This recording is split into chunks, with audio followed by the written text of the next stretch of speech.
Béatrice Bonagona à présent, elle va vous présenter un sculpteur. Il est à deux endroits différents avec la même expo et aux mêmes dates. On va essayer de comprendre ce qui se passe. J'ai reçu l'amour en héritage. Un matin au pays des cigares. Pas mal ça pour commencer une journée, non? C'est kitsch un peu, mais c'est beau. L'amour en héritage. Mouskouri. Bonjour Béatrice. Bonjour Cyril. Alors on va parler d'un sculpteur qui réussit cette performance incroyable d'être à deux endroits différents, aux mêmes dates, avec la même expo. Avec la même exposition, c'est vrai.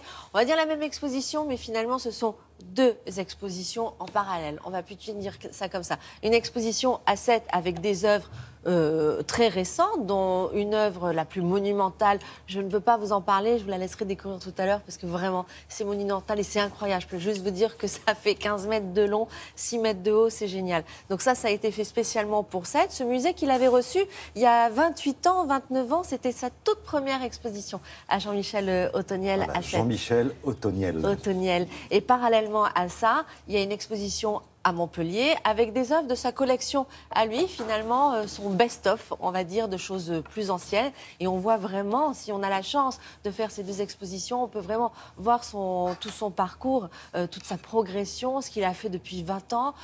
Pour les Parisiens, on peut peut-être le connaître dans l'espace public. Il y a une station de métro à Paris, au Palais Royal, Place Colette, qui représente des boules en verre. Ça a été une commande, c'est Jean-Michel Othoniel, c'était en 2000, c'était une commande publique. Et c'est du verre, mais elle existe toujours, cette station de métro. Elle n'a pas été cassée. Donc c'est quelqu'un, effectivement, c'est un artiste contemporain qui travaille le verre, mais qui a fait évoluer sa manière de travailler le verre. Il ne travaille pas tout seul, il y a toute une équipe, parce que vous allez voir que pour faire des réalisations aussi monumentales qu'il faut, il faut des ingénieurs, il faut des architectes, enfin c'est toute une équipe, c'est tout un calcul tout à fait incroyable. Et c'est ce qu'il aime, travailler en équipe. Donc ces doubles expositions reviennent vraiment sur son travail depuis le début de sa première œuvre jusqu'aux œuvres les plus contemporaines, les plus récentes. J'ai envie de dire le plus spectaculaire. Regardez, c'est à 7 et à Montpellier.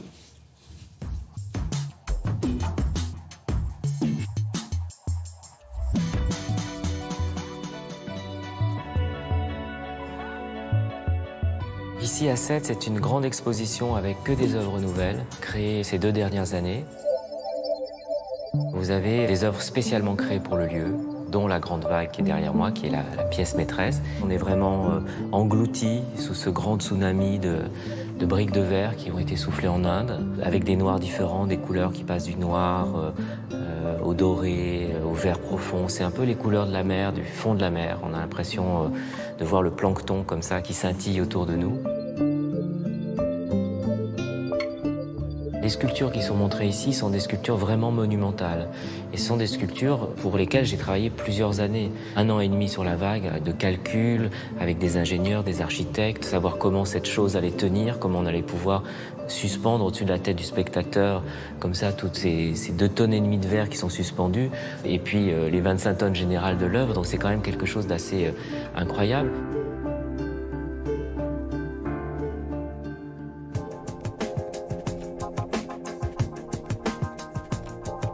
Alors les tornades, elles, on a l'impression que c'est juste un geste dans l'espace, mais en même temps, c'est quelque chose de très très complexe à calculer, parce qu'elles sont très légères, elles tournent, ce sont comme des grands mobiles, et nécessitent un vrai travail avec des ingénieurs, et j'adore faire ça. J'adore travailler en équipe. On était plus de 15 personnes à travailler sur ce projet pendant 2 ans et demi, 10 personnes à l'installation, ça a été une vraie aventure, un challenge.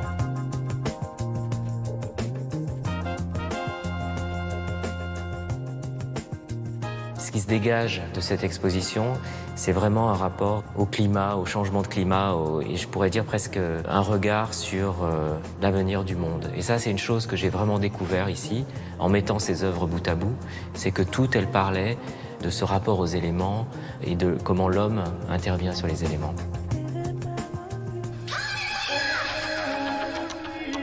Au Carré Sainte-Anne à Montpellier, c'est complètement différent. C'est une exposition, une sorte de mini-rétrospective. Donc on rentre dans un monde un peu féerique et là sont accrochées les œuvres que j'ai gardées de mes propres œuvres. C'est-à-dire une sorte de collection de moi-même. Et grâce à ça, je montre des étapes importantes de mon travail autour du verre, donc commençant avec l'obsidienne, et puis on voit cette espèce de florilège de sculptures comme ça qui s'envolent comme des anges dans cette chapelle magnifique du Carré Sainte-Anne.